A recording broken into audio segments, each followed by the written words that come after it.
Hello everyone, good morning. কেমন আছেন সবাই? আশা করছি সকলে খুব ভালো আছেন, সুস্থ আছেন, আর আমরাও বেশ ভালো আছি। আমার আজকের আরও একটি নতুন ভ্লগে আপনাদের সকলকে স্বাগত জানাই। আজ মঙ্গলবার, সকাল 8:30 মতো বাজে এখন। আর এখন থেকেই আমি আমার আজকের ভ্লগটি শুরু করছি। আশা করছি আমার আজকের ভ্লগটি আপনাদের ভালো লাগবে। আর হ্যাঁ বন্ধুরা, ভ্লগটি স্কিপ না করে সম্পূর্ণ দেখার অনুরোধ রইল আপনাদের কাছে। সকালের বাসি কাজকর্ম সমস্তটাই কমপ্লিট হয়ে গেছে। জলখাবারে বানাবো অল্প করে পেঁয়াজি। সেজন্যই দেখুন পেঁয়াজগুলো ধুয়ে নিচ্ছি। আমি অবশ্য পেঁয়াজগুলো কাটিনি, ঠাকুমাই কেটে রেখেছিলেন, তো উনি আর জল দিয়ে রাখেননি। সেজন্য এই যে কলপারে ভালো করে কুচলে কুচলে ধুয়ে নিচ্ছি, আর তারপরে জলটা একদম নিকড়ে ফেলে দেব। চলুন ওই বাড়িতে যাই, কারণ আমাদের রান্নাবান্না সমস্তটাই তো ওই বাড়িতেই হয়। সকালে জলখাবারটার জন্য আমি কিন্তু উনান ধরাই না, এই জলখাবারটা আমি গ্যাসেতেই সেরে ফেলি। আর এমনি দুপুরের খাবার কিংবা এমনি এক্সট্রা কোনো খাবার বিকালে করতে গেলে তখন কিন্তু উনানেই করা হয়। তো এই যে দেখুন গ্যাস ঘরে চলে এসেছি। এখানে সমস্তটা একে জিনিসগুলো রেডি করে নেব, মানে যা যা দরকার সেই সমস্ত জিনিসগুলো রেডি করে নেব। আর যেহেতু গ্যাসটাতে পেঁয়াজ রসুন ঠেকানো হয় না, তবে পেঁয়াজি যেহেতু বানাচ্ছি সেজন্যই দেখুন ওই যে জিনিসগুলো ছিল গ্যাসের ওপরে ওগুলো নামিয়ে দিলাম। এই যে এক ধারেতে করে নেব, তারপরে আবার লাস্টে হয়ে গেলে গ্যাসটা ধোয়া মোছা করে নেব।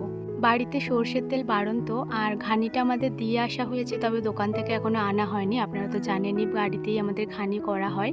তো সেই জন্যই আগের দিন যে লুচি ভাজা হয়েছিল যে তেলটি দিয়ে, রেসিপি তেলটিতে, ওই তেলটি দেখুন দিয়ে দিয়েছি কড়াইয়ে। আর ওতেই এই যে পেঁয়াজিগুলো ভেজে নিচ্ছি। পেঁয়াজি বানানোটা আর আপনাদেরকে দেখাতে পারলাম না, কারণ একটু বেশি দেরি হয়ে গেছে। ভাই আবার বাড়ি যাবে, তো সেই জন্যই আর কি তাড়াহুড়ো করেই এগুলো বানিয়ে নিচ্ছি। আবার বারবার হাত ধোয়া, হাত ধুয়ে দিয়ে জিনিস দেওয়া এ নেওয়া, ওগুলো যদি আবার আপনাদেরকে দেখাতে যায় তাহলে আমারও অনেকটা সময় লেগে যাবে, সেজন্যই আর দেখালাম না। এই যে দেখুন একদম ব্যাটারটা রেডি করে নিয়েছি। এক ঝাঁক অবশ্য তুলেও নিলাম, আর তারপরে আবার এক ঝাঁক দিয়ে দিচ্ছি। পেঁয়াজি বানানোর জন্য পেঁয়াজের সাথে অল্প কটা বেসন আর কালো জিরে, মৌরি, লঙ্কাটা কিন্তু শুকনো লঙ্কা ভেজে গুঁড়ো করে দিয়েছি, আর নুন, হলুদ আর অল্প একটু সোডা মিক্স করে নিয়েছি। আর তারপরে হাত ধুয়ে এই যে চামচে করে একটা একটা করে দিয়ে দিচ্ছি। হাতে করে করে দিতে গেলে না, এই যে এতক্ষণ ধরে ভাজতে সময় লাগে, তো ততক্ষণ না হাতের মধ্যে বেসনটা যেন পুরোই চিটে লেগে যায়, যতটুকুই লেগে থাকে না কেন। সেই জন্য আমি বেসনটা ভালোভাবে মেখে নেওয়ার পরে চামচে করেই একটা একটা করে দিয়ে দিই। এতে করে সাইজগুলোরও ভালো আন্দাজ করা হয়, আর জিনিসটা হাতেও লাগে না, খুব ভালো লাগে। এই যে দেখুন আরও এক ঝাঁক ভাজাও হয়ে গেল আপনাদের সাথে কথা বলতে বলতে। চলুন সমস্তটাই ভালো করে ভেজে নিই, আর খুব সুন্দর মুচমুচে হয়েছে কিন্তু। চলুন এগুলো নামিয়ে নিই। এই যে সমস্ত পেঁয়াজিগুলি ভেজে নিয়েছি। খুব বেশি পেঁয়াজি বানানো হয়নি, কারণ বাড়ির সকলের তো খাওয়া দাওয়া প্রায় হয়ে গেছে। ভাই আরে খাবে, এবং আমি, মা, ঠাকুমা, মিষ্টু এরাই বাকি আছি। তো সেই জন্যই অল্প কটা করেই বানালাম, থাকলে সবাই একটা একটা করে পরে আবার নিয়ে নেবে। এই যে দেখুন বাইরেটা যেমন মুচমুচে হয়েছে, ভেতরটা সেরকমই সেদ্ধও হয়ে গেছে। আগে যখন পেঁয়াজি বানাতাম বাইরেটা পুরোটাই কালো মতো পুড়ে যেত জানেন, কিন্তু এখন বেশ ভালোভাবেই বানাতে শিখে গেছি। একটা লঙ্কা ভেজে রেখেছি যদি কারো আবার ঝালের প্রয়োজন হয় সেই জন্য। আমার হাজব্যান্ড আর ভাই এই বাড়িতেই রয়েছে, তো সেজন্য এই বাড়িতেই নিয়ে চলে এলাম, আবার ওই ধারকে কেন যেতে হবে। আর দেখুন ভাইকে একটা আসন পেতে দিয়েছি। ওকে বললাম যে তুমি ওঠো, ওখানে একটা আসন পেতে দিচ্ছি, বলছে না আমার আসন লাগবে না। তো যাই হোক, এদিকে দেখুন গ্লাসে এক গ্লাস জল দিয়ে দিয়েছি। আর এই ধারে তো মুড়ির একটা পিপ থাকে, কারণ আমরা সকালবেলা এই ধারেতেই খাওয়া দাওয়া করি, তো সেখান থেকে মুড়ি দিয়ে দিলাম। আর এই যে ওদেরকে পেঁয়াজি দিয়ে দিচ্ছি। ভাই আবার পেঁয়াজিগুলো দেখে একটা তো তুলেই নিল, বলছে আগে খেয়ে দেখি কেমন হয়েছে। আগের দিনের কয়েকটা মিষ্টি ছিল, তো সেটাই একটা দিয়ে দিচ্ছি, আর অল্প একটু দুধ দিয়েছি। চলুন ওরা খাবার দাবার খেয়ে নিক। আমি আবার আমার হাজব্যান্ডের চাটা আনতে ভুলে গেছি, তো আবার যাই ওই বাড়ি থেকে ওকে চাটা এনে দিই। ওদের খাবার দাবার খাওয়া হয়ে গেছে। ভাই ওদিকে বাড়ি যাবে বলে রেডি হচ্ছে, আর কয়েকটা গাছ নিয়ে যাবে এখান থেকে, সেজন্যই ওরা ওই গাছগুলি জোগাড় করছে। আমি ভাবলাম ওদের কাছে দাঁড়িয়ে না থেকে ততক্ষণ না হয় বাসনগুলো ধুয়ে দিই। তো এই যে বাসনগুলো নিয়ে কলপারে চলে এসেছি, এরপর বাসনগুলো সমস্তটাই মেজে নিচ্ছি। এই দুটো দিন ভাই ছিল, খুব ভালো লাগছিল, তবে আজকে চলে যাচ্ছে মনটা যেন একটু খারাপ খারাপ লাগছে। আমিও অবশ্য যাব আর কদিন পরে বাবার বাড়ি, তবে এখন আর গেলাম না, ভাবলাম দুদিন পরেই যাব, কারণ আর কটা দিন পরে তো আমার হাজব্যান্ডও আবার কাজে চলে যাবে। তাই যটা দিন রয়েছে তটা দিন না হয়ে এখানেই থাকি, সেজন্য আর ভাইয়ের সাথে গেলাম না। তবে ও যদি না থাকতো তাহলে হয়তো আজকেই আমি ভাইয়ের সাথে বাড়ি চলে যেতাম। যাই হোক, ওরা ওদিকে রেডি হচ্ছে, ভাবলাম হয়তো ওদের রেডি হওয়া হয়ে যাবে আর আমার বাসন ধোয়া হবে না। তো আমি দেখছি ওরা আবার গাছ নিয়ে এত মাতামাতি করছে, তো দেখছি না হয় আমার বাসন ধোয়াও হয়ে যাবে। মেজে নিলাম, আর তারপর দেখুন পাম্পটা চালিয়ে নিয়েছি, বাসনগুলোও ধুয়ে নেবো এরপরে। এই যে চাতালটা একটু ধুয়ে নিলাম প্রথমে, ওখানেই তো বাসনগুলো সমস্তটাই রাখবো ধুয়ে পরে, সেজন্যই ধুয়ে নিলাম। আর তারপরে দেখুন পাম্পের জলে বাসনগুলো সমস্তটাই ধুয়ে নিচ্ছি। ওই যে ফাঁকা জায়গাটিতে আমাদের বালিগুলি ঢালা রয়েছে, আপনাদেরকে তো বলেইছিলাম যে কয়েকটা কুকুরে এত জ্বালাচ্ছে বালিগুলো সমস্তটাই ছড়িয়েই দিচ্ছে। তো দেখুন ওখানে একটা তাল পাতা মতো দিয়ে দিয়েছে, তার সত্ত্বেও জানেন কুকুরগুলো একদম মানছে না, ওতেও যেন উঠে যাচ্ছে এমন বালি ছড়াচ্ছে। জানি না শেষ পর্যন্ত কতটুকু বালি অবশিষ্ট থাকবে, কারণ যা পরিমাণে ওরা বালিগুলো ছড়িয়ে ছিটিয়ে বেড়াচ্ছে, 2 বস্তা বালি তো অনায়াসে নষ্ট হবেই হবে। কয়েকদিন আগে আপনাদেরকে বলেছিলাম যে ওই মাচাটিতে কুমড়ো চারা লাগানো হয়েছে। আমি আসলে ভুল বলেছিলাম, ওখানে ঝিঙ্গে চারা আর লাউ চারা লাগানো হয়েছে। তবে কয়েকটা ঝিঙ্গে ধরেছে, আপনাদেরকে পরের ভিডিওতে দেখাবো। যাই হোক, বাসনগুলো সমস্তটাই মাজা ধোয়া হয়ে গেছে, তো জলটা একটু ঝরিয়ে নিলাম, এই বাড়িতেই রাখবো বাসনগুলো। ওরাও এই যে রেডি হয়ে গেছে, ভাই এদিকে হেডফোনটা নিয়ে যেতে ভুলে গেছিলো, তো সেটাই নিয়ে এলাম। ওরা কিন্তু আর নিজেদের গাড়ি নিয়ে যায়নি, এই যে কাকাবাবুর গাড়িটিতেই যাচ্ছেন। আসলে আমার হাজব্যান্ড সোনামুখী যাবেন, বাবার গাড়িটা সারাতে দিয়ে এসছে ওটা নিয়ে আসার জন্য, আর ভাইকে বাসে চাপিয়ে দেবে, সেজন্য আর নিজের গাড়িটা নিয়ে গেল না। কাকু সোনামুখী যাচ্ছে, তো কাকার গাড়িতেই চলে গেল। ভাই চলে গেল, মনটা তো একটু খারাপ লাগছিল, বলছিলাম ওকে ভাত খাওয়া দাওয়া করে যাবি, কিন্তু আর যেতেই তো হবে, বলুন মাও বাড়িতে একা আছে, তো সেজন্যই চলে গেল। তো এই যে বাড়িতে এলাম, দুপুরে রান্নার জন্য সবজিগুলো এখনও কাটা হয়নি, তো সেই সবজিগুলোই কেটে নিচ্ছি। প্রথমে ওই যে ঝিঙ্গেটা একটু চেখে দেখলাম যে ওটা মিষ্টি বটে, তো দেখলাম হ্যাঁ মিষ্টি বটে, তো ওটা এখন রাখলাম। প্রথমে পটলগুলো কেটে নিই, তারপরে না হয় ঝিঙেটা কেটে নেব। দুপুরে রান্নার জন্য সবজিগুলো অবশ্য ঠাকুমাই কেটে দেন, তবে আজকে বেশ অনেকটাই দেরি হয়ে গেছে, মাঠ থেকে আনলো তো সবজিগুলো এই মাত্র, সেই জন্যই ঠাকুমা ধরুন চান করে খাওয়া দাওয়া করে, তাহলে দেরি হচ্ছে, তাই ঠাকুমাকে বললাম আপনি চান করে নিন। এই যে দেখুন সবজিগুলো সমস্তটাই কেটে দিয়েছি। আজকে হবে পটলে, ঝিঙেতে, আলুতে, সয়াবিনে একটা তরকারি, সজনে শাক ভাজা আর মাছের বাটনা হবে।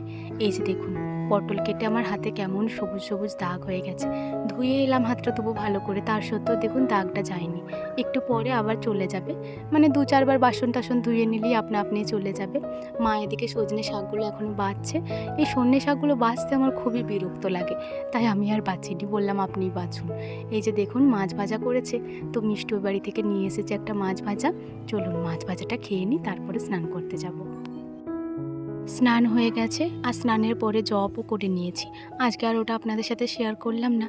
বেশ কয়েকটা জামা কাপড় কাচা ধোয়া করেছি, সেই জামা কাপড়গুলো নিয়ে ছাদে চলে এসেছি। নিচের তারাটা পুরো ভর্তি আছে জামা কাপড়ে, সেই জন্যই ছাদে চলে এলাম।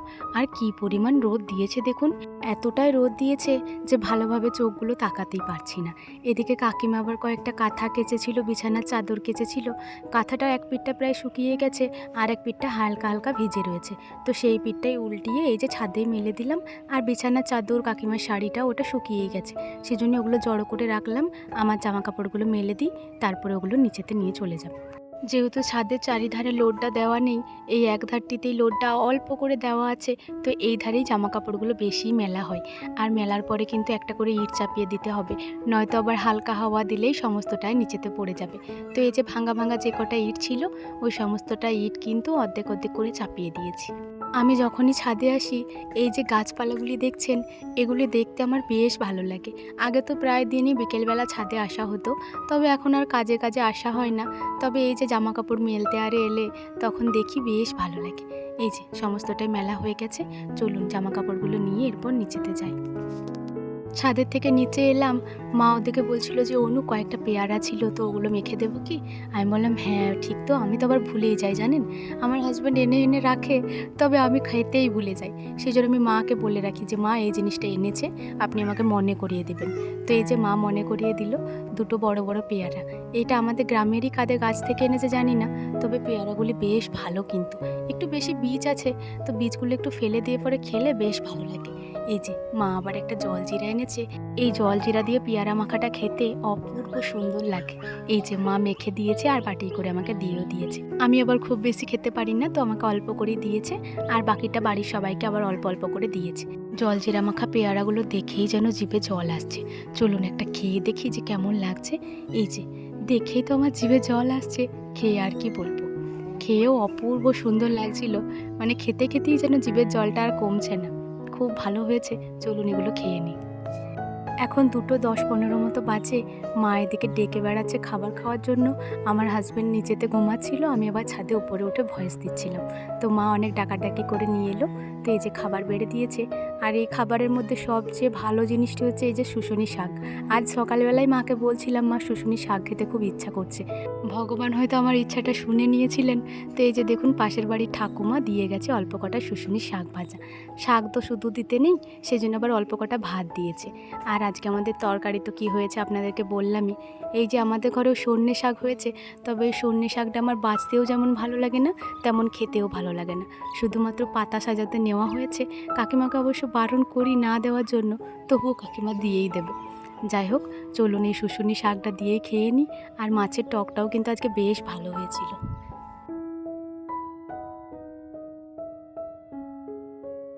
এখন সময় হচ্ছে সন্ধ্যা 7:30। বিকালে আর কোনো কাজকর্ম শেয়ার করতে পারিনি। সকালবেলায় দেখলেনই তো কী পরিমাণ রোদ দিয়েছিল, কিন্তু বিকালবেলায় আবার অঝোরে বৃষ্টি জানেন। আর এদিকে আবার বৃষ্টি হলেই কারেন্ট চলে যায়। তো কারেন্ট ছিল না, কাজকর্ম কিভাবে শেয়ার করব। ওই কোনো রকমে চা করা হলো, সবাইকে দেওয়া হলো। তারপরে এই যে এই ঘরেতে এলাম। যে কটা জামা কাপড় গুছিয়ে রেখেছিলাম এক গাদা হয়ে গেছে।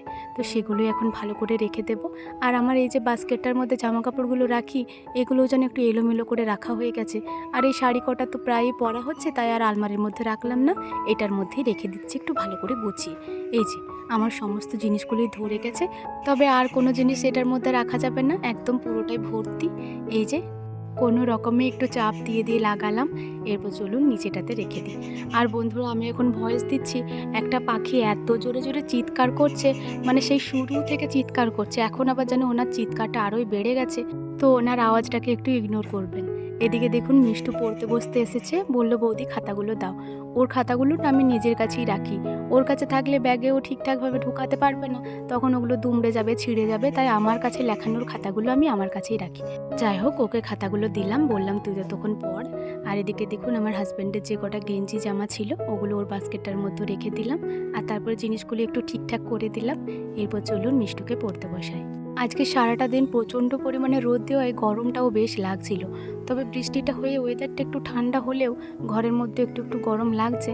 তাই ওই যে স্ট্যান্ড ফ্যানটা চালিয়েছি, মিষ্টুকে বললাম ওইদিকে ঘুরে পড়, তাহলে খাতাগুলো উড়ে যাবে না। তো এই যে মিষ্টু এদিকে পিছন ফিরে পড়ছে, আর আমি ওইদিকে দেখিয়ে দিচ্ছি। ওই যে ওকে একটা বই দেওয়া হয়েছিল না স্কুল থেকে, ওই বইটাই আজকে পড়াচ্ছি।